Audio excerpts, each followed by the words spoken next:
Hello बच्चों, ये प्रश्न को देखते हैं। तो प्रश्न में दे रखा है, अभिकथन दे रखा है, मरकरी सेल में सेल विभव उनके जीवन के दौरान लगभग 1.35 वोल्ट तथा नियत रहता है। रीजन तर्क दे रखा है, मरकरी सेल में कुल अभिक्रियाओं को ZnHg plus ZnO plus Hg के रूप में व्यक्त किया जाता है। यहाँ 5 विकल्प दे रखा है, A, B, C, D तथा E। आइए मुख्य अवधारणा की चर्चा करते हैं। मुख्य अवधारणा, तो प्रश्न में क्या दे रखा है, मरकरी सेल। तो जो हमारा मरकरी सेल होता है उसमें क्या होता है, रासायनिक ऊर्जा को विद्युत ऊर्जा में बदलते हैं। रासायनिक ऊर्जा का परिवर्तन होता है विद्युत ऊर्जा में। तो यहाँ पे अगर हम देखें मरकरी सेल में, तो जो हमारा एनोड होता है, तो एनोड पे हमारा क्या होता है, एनोड पे हमारा Zn और Hg का अमलगम होता है। अगर हम कैथोड की बात करें, कैथोड, तो कैथोड पे क्या होता है, हमारा HgO प्लस C का लेपन होता है। तो यहाँ पर अगर हम देखें कि एनोड पे कौन सी अभिक्रिया होगी और कैथोड पे कौन सी क्रिया होगी, तो अगर हम एनोड की बात करें तो एनोड पे हमारा क्या हो जाता है, ZnHg प्लस 2OH माइनस, यहाँ पे हमारा क्या हो जाता है, ZnO plus H2O plus 2 electron.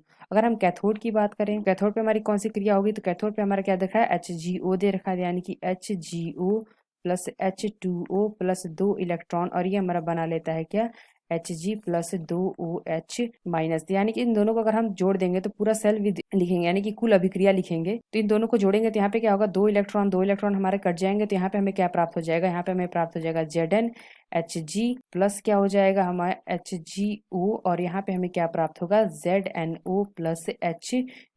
ये हमारा क्या होगा, लिक्विड, और ये हमारा होगा सॉलिड, और ये हमारा होगा सॉलिड, और ये लिक्विड। तो ये हमारा आ गया कुल सेल अभिक्रिया। तो आइए अपना प्रश्न देखते हैं। तो प्रश्न में क्या दे रखा है, अभिकथन दे रखा है, मरकरी सेल में सेल विभव इसके जीवन के दौरान लगभग 1.35 वोल्ट तथा नियत रहता है। तो यहाँ पे अगर हम देखें तो यहाँ पे क्या होता है, यहाँ पे कोई आयन शामिल नहीं होता है। तो अगर हम इसमें देखें, इसमें क्या होता है, कोई आयन शामिल नहीं है। तो यहाँ पे हम अभिक्रिया में हमने देखा कि यहाँ पे कोई भी, यहाँ पे आयन शामिल नहीं है। तो यानी कि क्या होगा, जो सेल हो गया, जब कोई आयन शामिल नहीं होगा तो सेल विभव जीवन के दौरान नियत रहेगा। यानी कि यहाँ पे क्या आ जाता है, 1.35 वोल्ट। यहाँ पे हमने देखा जो हमें अभिकथन दे रखा है ये हमारा क्या सही है, ट्रू है। तो यहाँ पे हमने ये देखा तर्क क्या दे रखा है, मरकरी सेल में कुल सेल अभिक्रिया क्या होती है, ZnHg HgO और ZnOHg। तो यहाँ पे हमने क्या देखा, यहाँ पे कुल सेल अभिक्रिया हमारी क्या आई थी, यहाँ पे ये हमारी सेम दे रखी है, यानी कि निरूपण में व्यक्त किया जाता है। तो अभिकथन के लिए तर्क हमारा क्या है, सही व्याख्या कर रहा है कि नहीं। अगर हम ये देखें तो ये जो हमारी अभिक्रिया होती है, इसी अभिक्रिया की वजह से क्या होता है, यहाँ पे कोई आयन नहीं होता है, इसलिए यहाँ पे क्या होता है, कोई आयन शामिल नहीं होता है, जो सेल अभिक्रिया जीवन में दौरान नियत रहता है। तो यानी कि जो हमें दे रखा है अभिकथन और तर्क, तो तर्क हमारा अभिकथन की व्याख्या कर रहा है, यानी कि ये भी हमारा क्या होगा, सही होगा। तो जो हमारा पहला विकल्प दे रखा है, both A and R are true and R is the correct explanation of A, यह विकल्प हमारा सही होगा कि A और R हमारा सही है, और जो R है तर्क, वो व्याख्या कर रहा है हमारे अभिकथन की।